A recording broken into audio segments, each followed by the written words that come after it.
Los Angeles. Allez, toquez, maintenant les volos s'il vous plaît. Oh, papi Kamwasi. Toquez. Kamwasi.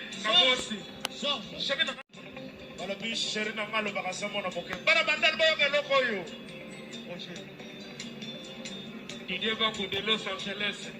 Allez, toquez, maintenant les volos s'il vous Oh, plaît. papi Kamwasi. Toquez. Kamwasi. Chéri na malo bakasa mona. Passez à autre chose. Rendez votre logette automatique. Plus besoin de prendre des risques. Dans ce cas, Scafme vous présente ses logettes intelligentes.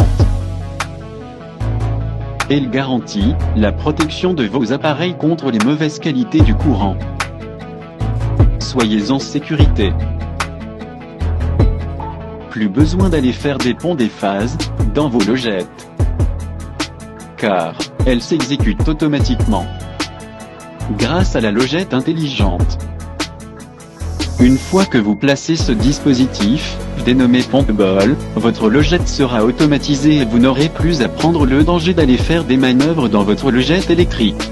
Notre adresse, Limité 10e rue quartier résidentiel, à 100 mètres de l'UDPS.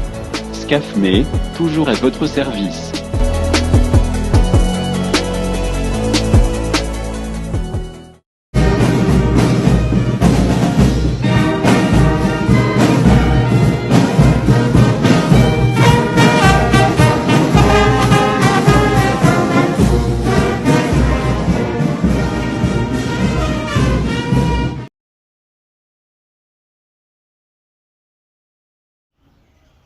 Bon week-end!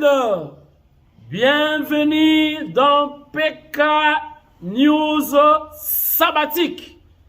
Wurunde kisabala lelo samedi mukolongulu aliaki banana ye. Izalakane samedi sabadu. Bozala malamu. Welcome. Nebiki miteme za likolo. Bozala l'aise, bana Panama, bana ya bela, bon se préparer le 28 Oyo, sauf changement de programme, le chef de l'État, son excellence Félix Antoine Tshisekedi Tshilombo est attendu à Paris. Sur invitation du président Macron, le chef de l'État sera bel et bien, sauf changement de programme, j'insiste, donc à Paris, na invitation du président français, président Macron. Donc, on se a des doutes, Fachi Béton ressuscité, il est vivant, il est ressuscité. Qui Fachi Béton de Kabeya Kamwanga. Jackie Ndala. Ya Jackie. Ah, ya Jackie. Ya Jackie Yandala dans cette émission. Soki batuni ngai Fachi atikala na nani? Soki batuni peyo Fachi atikala na nani? Bope saka koma mutu moko, bope nani? Kombra ya mutu moko. C'est clair. Fachi Fotikala na Jules Alinget Kay IGF.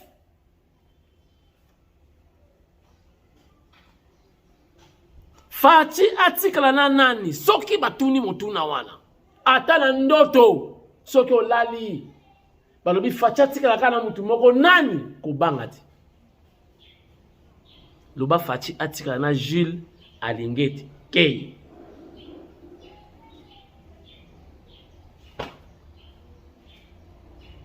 Kobangati atana ndoto lubaka Kay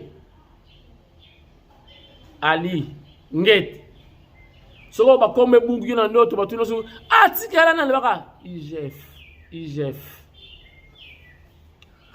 Awsala musala kitoko chapeau bas Jules Alingeti Kay Congo foboyi Congolais abanga raté mais mutu moko fa bangisa.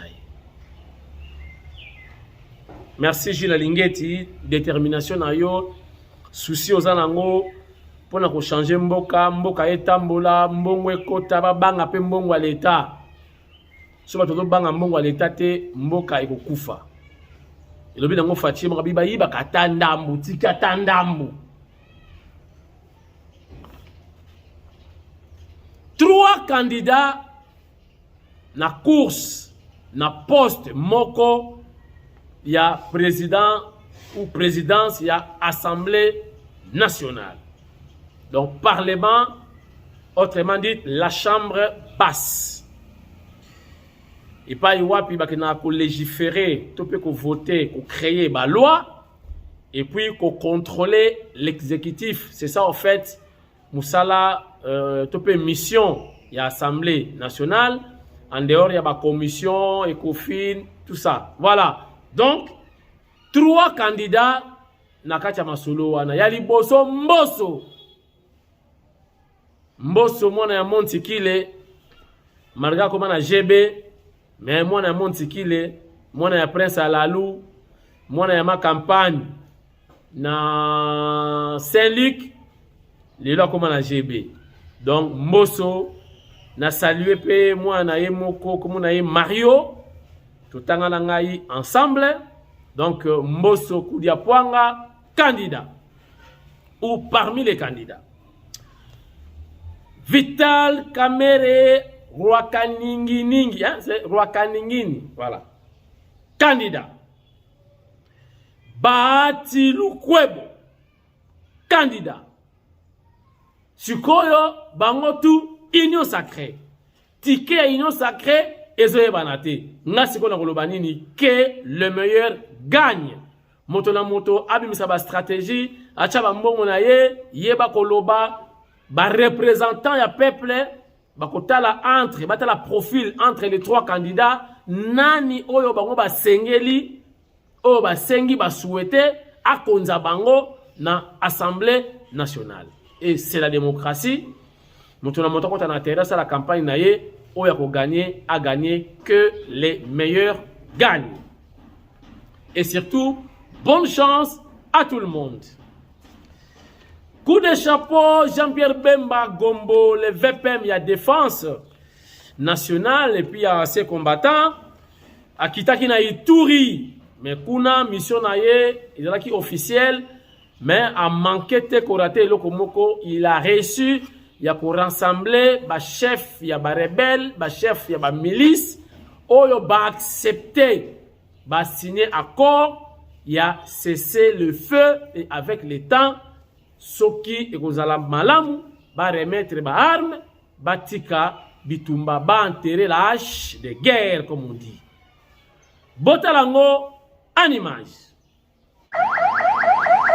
Les vice-premiers ministres, ministre de la Défense nationale, ancien combattant, son Excellence Jean-Pierre Mbemba Gombo, en mission de pacification de la province de l'Ituri. Dès son arrivée, il a été accueilli par le commandant des opérations et gouverneur militaire de l'Ituri, lieutenant-général Luboyan Kachama Djoni. Nous souhaitons voir l'Ituri être pacifié totalement. De gré ou de force, il faut rétablir la paix, selon le vœu du commandant suprême des forces armées et de la police nationale congolaise. Félix Tshisekedi Tshilombo, transmis à Kinshasa aux groupes armés actifs au pays et au peuple iturien représenté par les forces vives. Jean-Pierre Mbemba a donné ces messages ce vendredi à Bunia lors d'une séance du travail avec les différentes couches sociales. Je peux venir ici pour continuer le processus pour définitivement mettre en place la paix, la sécurité ici dans tout l'Ituri. On a réuni tous les groupes armés.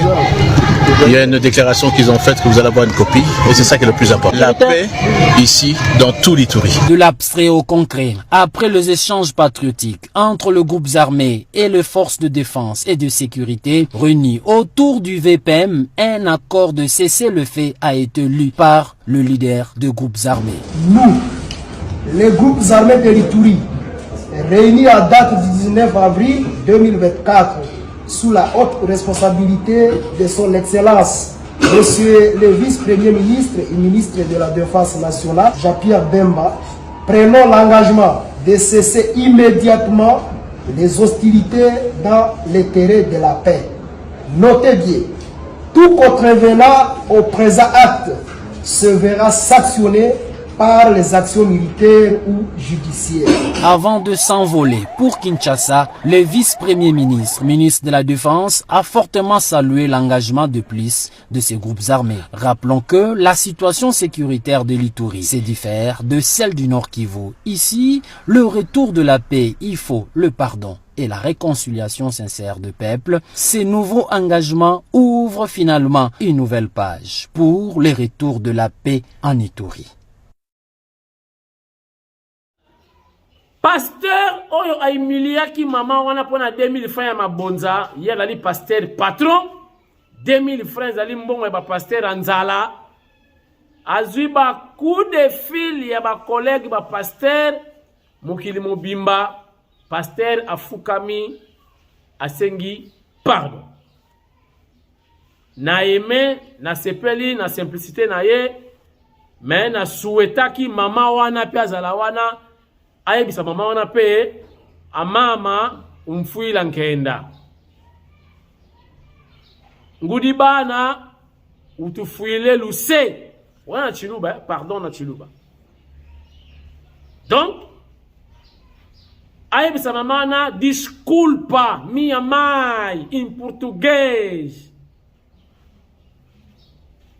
sorry mama mother. Il fallait senga pardon pe na maman wana parce que l'événement a été filmé. La dame a été humiliée. Pour dans ma église, maman n'a pas pu porter pasteur plainte. Ou ben n'a pas porter plainte. Mais église comment ben nyonso ko filmer, ba culte ko filmer. Na ba ka mususu na ba ko la mutu milima be boza ko filmer. Mamsu mutu na liputa mama na liputa elongwe boza ko filmer et puis bo diffuser. Biloko mususu pe bo filmer kati. Siko image ya mama wana et que monde entier yo sengi pardon pasteur, c'est bien, mais mama wana batu bayeba kite ka pesa ka 2000 na ina mabonza.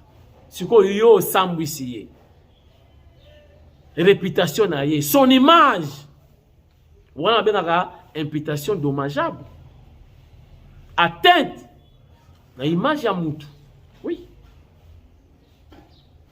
En principe, ceux qui famille wana ba sepeli bako porter pe pasteur plainte et longena makamba pardon et comme siko makambo ya tata na onani mama na onani obota mawapi na ba fwansende to na kabe ya mwanga pesa date année église na yo bandaki mukolonini osala cours pastoral wapi o na sala cours pastoral nanga na Chibindi. Voilà. Mais quand même à présenter bah excuse. Chers internautes, makambo ya monde lotambola pe malamu te Iran na Irak. Qu'est-ce que j'ai dit? Iran na Israël. Donc on a dit la guerre, il y a des musulmans, il y a des chrétiens. Porte nanga bori nenge leli, ba uto benga pa Zoro Mabiala na Suisse. Aipsinga kamwa si meka ko za ba porte na yo tcheka mo ba mafuta parce que des fois quand on fait l'émission ça nous dérange. Na pesi pe réponse. Na ebisi eboyi. Bomoni iso dans ndako za mwa munene. Kotira ba porte te ezala ndenge wana ke makie les athées, c'est pas bien. Et quand la batu bazate pour te voir dans la cité, na va dans la centre ville te. Au quand dans la chambre, tu te reposes. Mutakoti kasi porte tu alerté et puis s'il y a information que quelqu'un a touché la porte. Bamoko bengi kuna dans la chambre bengi mais c'est qui? C'est qui mutu moka tester à côté la ba master to bana mutu azate akoti akoza pe ordinateur akoza pe chombo mais tant il a poussé la porte yo qui déjà de dali alerte. Voilà na bisi zero mabia la ba porte na nga nyonso za randingi wana. Na tika rango bongo ezali information qui s'dit il y a eu quelqu'un qui a touché ou qui vient de toucher la porte. C'est bon? yango boka makile na quoi ça fait du bien na yebi ke moi na moka leki wana. Voilà, chers internautes, tu vas dans l'histoire ya Jackie Ndala.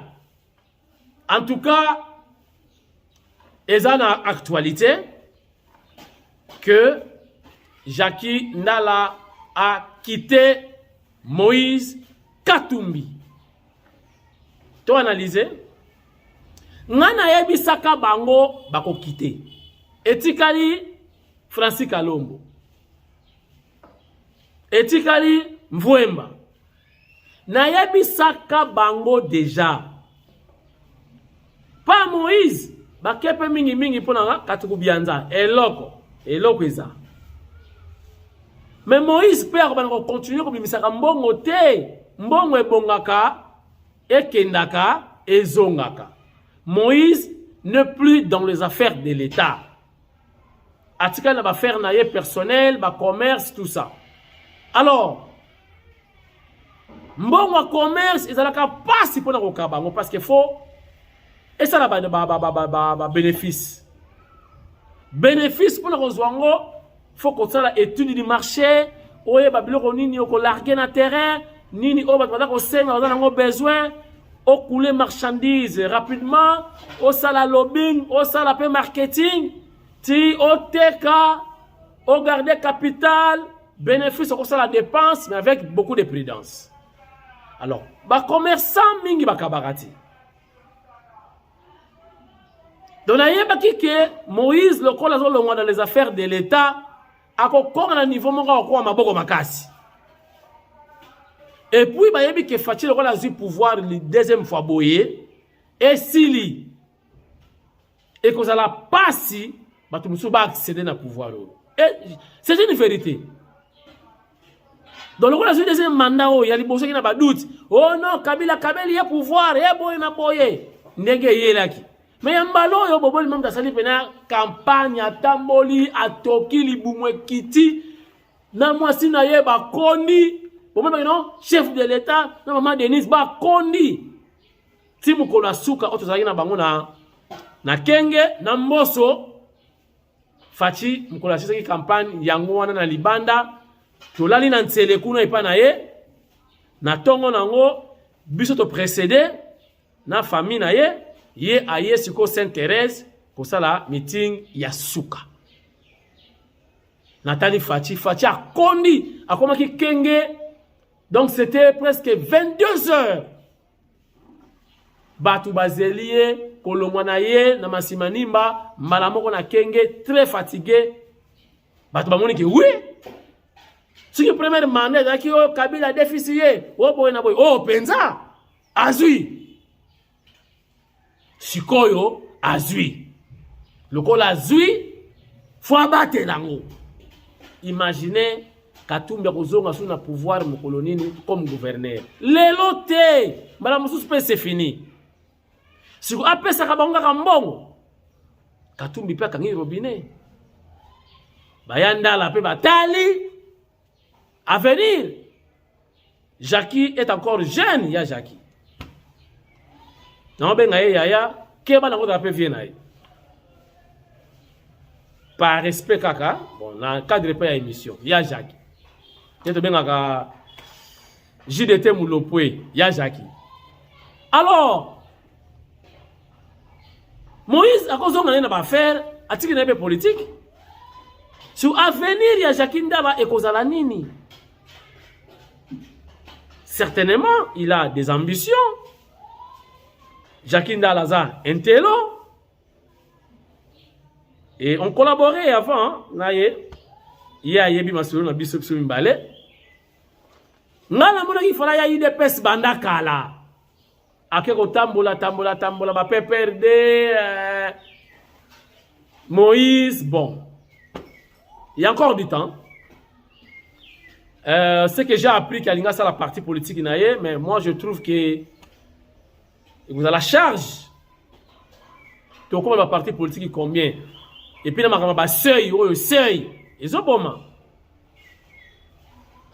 À mon avis, il y a des pestes pour Yambaye. Pour Bossana, Mafinga, Makamutu, Aya, tout renforcer communication. Et ça la fait bien. Donc, selon certaines sources, c'est confirmé. Ou selon des sources indépendantes, c'est confirmé que Jacques Ndala vient de quitter définitivement ensemble de Moïse Katumbi. Chers internautes, Naza Kozela Batoya en serre. Baya Kopé Sanga ba éclaircissement sur les contrats. Il y a ba éclairage public, ba forage, dans ba centre hydroélectrique pour l'intérêt de la nation. En serre, je vous attends. Pas comme un juriste ou bien un avocat. Je vous attends comme Mupandi Sango pour te éclairer la lanterne. Qu'on essaye d'expliquer à la population qu'est-ce qui se passe ou qu'est-ce qui s'est passé. Bon week-end à tout le monde. Lobby émission dans la spéciale, lobby dimanche. Déjà, spécial. Je vous donne rendez-vous à ne pas manquer. Émission spéciale, très spéciale. Trop même. Donc, attachez vos ceintures. Restez branchés au programme de PK News avec lui-même les conseillers indépendants autoproclamés du chef de l'État sans ordonnance et surtout sans salaire.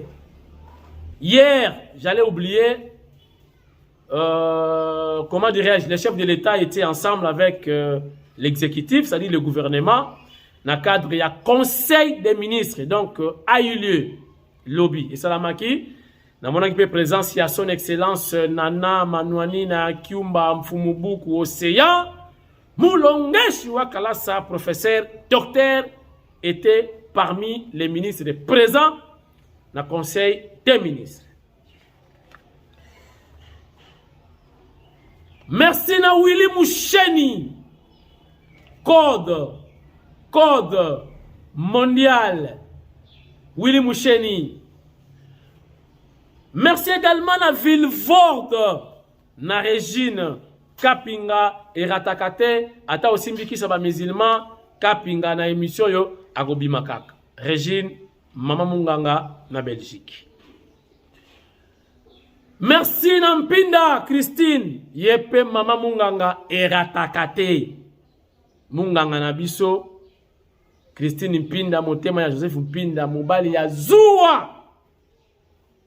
Zua na mwasi na ye. Joseph Mpinda. Ha! Suko zua mwasi yangu. Engambe ya mwasi ya muluba. Christine Mpinda. Sur le mot de problème, tena Joseph Mpinda.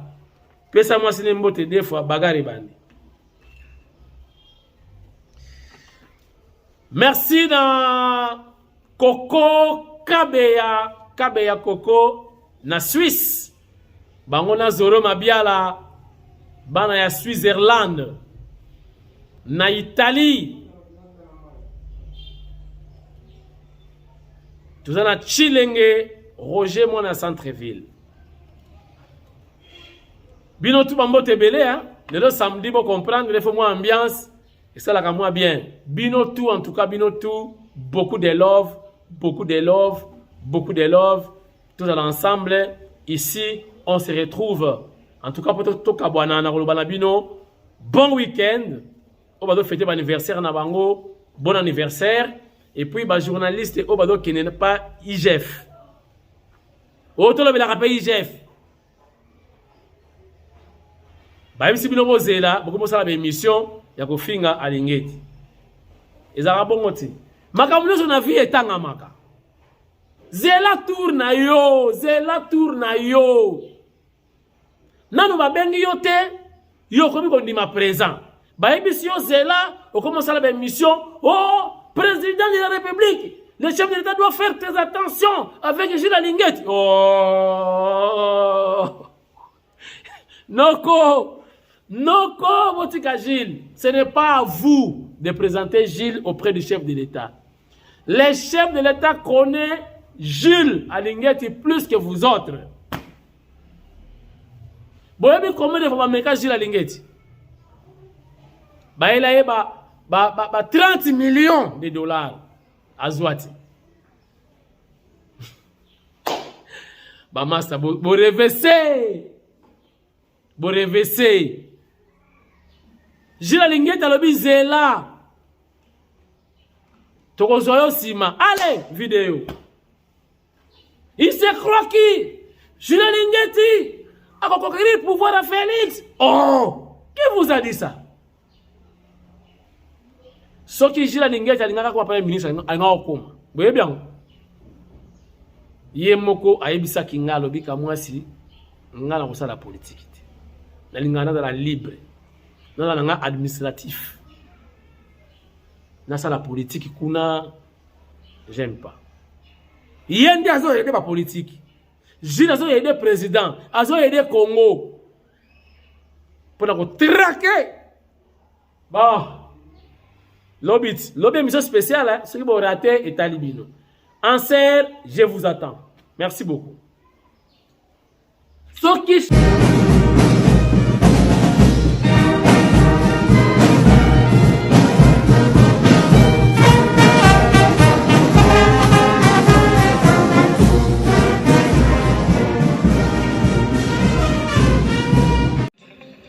Chéri na ngalo bakasamo na boke. Bana bandal bo ke loko yo.